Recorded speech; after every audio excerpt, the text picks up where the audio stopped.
Central neural system और peripheral neural system.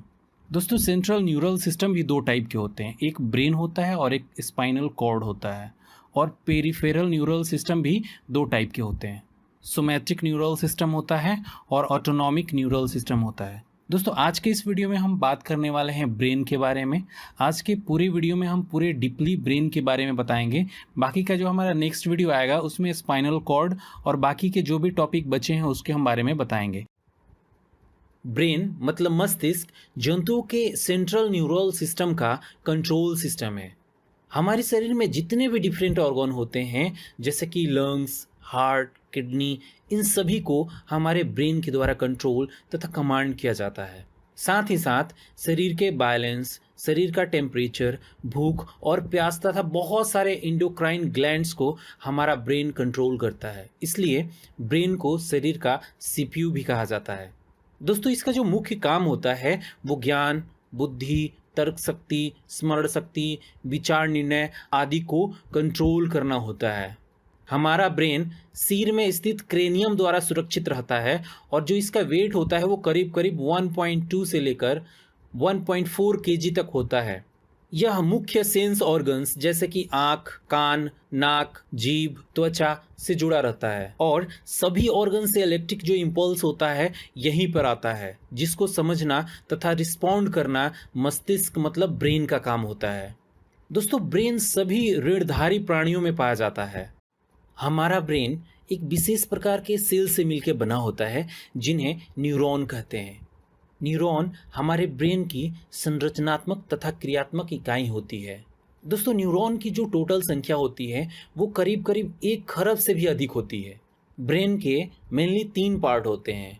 First अग्र मस्तिष्क मतलब फोर ब्रेन, सेकंड मध्य मस्तिष्क मतलब मिड ब्रेन तथा जो लास्ट है पश्च मस्तिष्क जिसको कहा जाता है हाइंड ब्रेन। तो चलिए दोस्तों हम फर्स्ट बात करते हैं फोर ब्रेन मतलब अग्र मस्तिष्क के बारे में। दोस्तों यहाँ पर फोर ब्रेन को भी हम 3 पार्ट में डिवाइड कर सकते हैं, सेरेब्रम, थैलेमस और हाइपोथैलेमस। ठीक है, तो सबसे पहले हम बात करते हैं सेरेब्रम की। सेरेब्रम मतलब हिंदी में जिसको प्रमस्तिष्क कहा जाता है। देखिए सेरेब्रम ह्यूमन ब्रेन का सबसे बड़ा और डेवलप पार्ट है जो 2 हेमिस्फीयर में लॉन्गिट्यूडनली डिवाइड होता है, जिसको left and right cerebral hemisphere कहा जाता है। दोनों हेमिस्फीयर जिस नर्व फाइबर से जुड़ा रहता है उसे कॉर्पस कैल्शियम कहते हैं। सेल के जिस लेयर से सेरेब्रल हेमिस्फीयर को कवर करते हैं उसे सेरेब्रल कॉर्टेक्स कहते हैं, जो नर्व सेल्स का बना होता है और भूरे रंग का होता है, इसे ग्रे मैटर कहते हैं। सेरेब्रल कॉर्टेक्स के नीचे का जो पार्ट होता है वो एक्सॉन से बना होता है और यह श्वेत रंग का होता है जिसे वाइट मैटर कहते हैं। सेरेब्रम का लेफ्ट हेमिस्फीयर बॉडी के राइट पार्ट को कंट्रोल करता है और इसी तरीके से राइट हेमिस्फीयर लेफ्ट पार्ट को कंट्रोल करता है। अब सेरेब्रम का कार्य क्या होता है, तो देखिए मेनली इसके 3 काम होते हैं। सेरेब्रम मानसिक काम जैसे कि सोचना, तर्क करना, प्रॉब्लम सॉल्व करना, योजना बनाना, याद रखना आदि करता है। दूसरा यह हमारे शरीर में प्रेजेंट वॉल्यूटरी मसल्स को कंट्रोल करने का काम करता है। सेरेब्रम आँख, कान, नाक इत्यादि से आने वाले जो भी इंफॉर्मेशन होता है उसको ग्रहण करता है और इस पर कार्रवाई करने का काम करता है। दोस्तों जिस व्यक्ति में सेरेब्रम छोटा होता है उस व्यक्ति का गाइरस तथा सल्कस कम डेवलप होता है और वह व्यक्ति कम दिमाग का होता है, मतलब दिमाग से पैदल होता है। सेकंड हम बात करते हैं थैलेमस की। तो देखिए यह ग्रे मैटर से बना हुआ एग शेप्ड जैसा स्ट्रक्चर होता है जो सेरेब्रम के जस्ट नीचे मतलब थोड़ा सा नीचे उसके होता है। थैलेमस उन सेंसरी इम्पल्सेस के लिए ब्रॉडकास्ट स्टेशन का काम करता है जो सेरेब्रम को जाती है। दोस्तों यह दर्द, ठंडा तथा गर्म को आइडेंटिफाई करने का काम करता है, पहचानने का काम करता है। थर्ड हम बात करते हैं हाइपोथैलेमस की।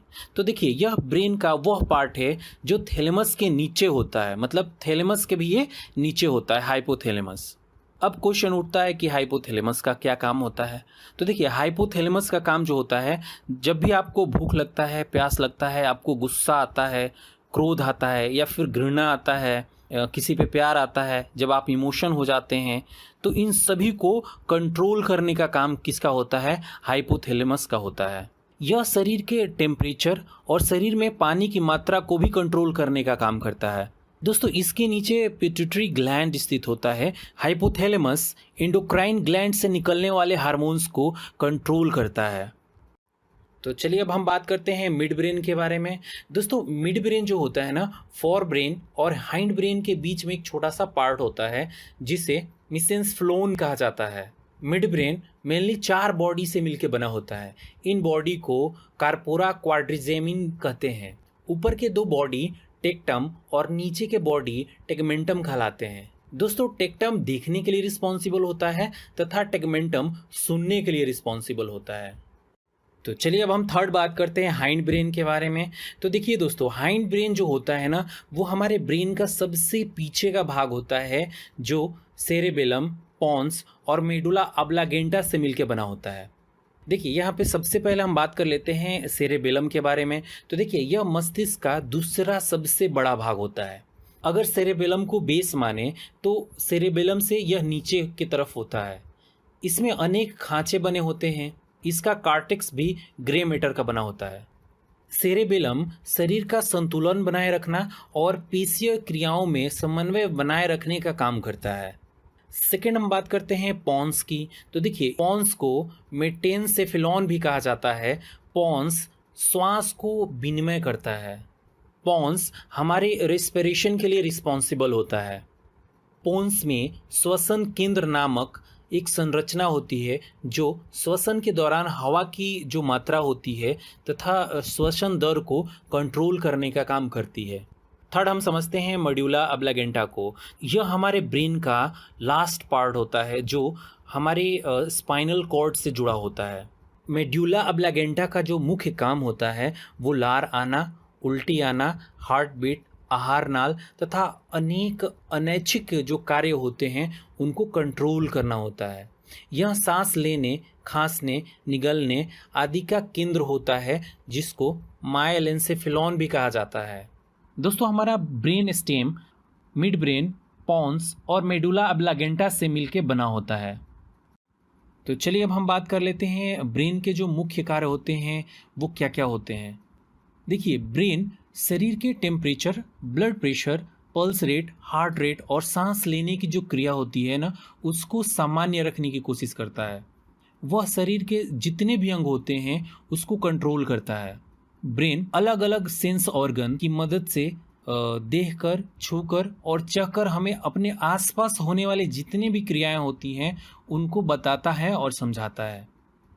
हमारा मस्तिष्क शरीर में होने वाले हर हलचल को कंट्रोल करता है और हमें सोचने व समझने की शक्ति प्रदान करता है।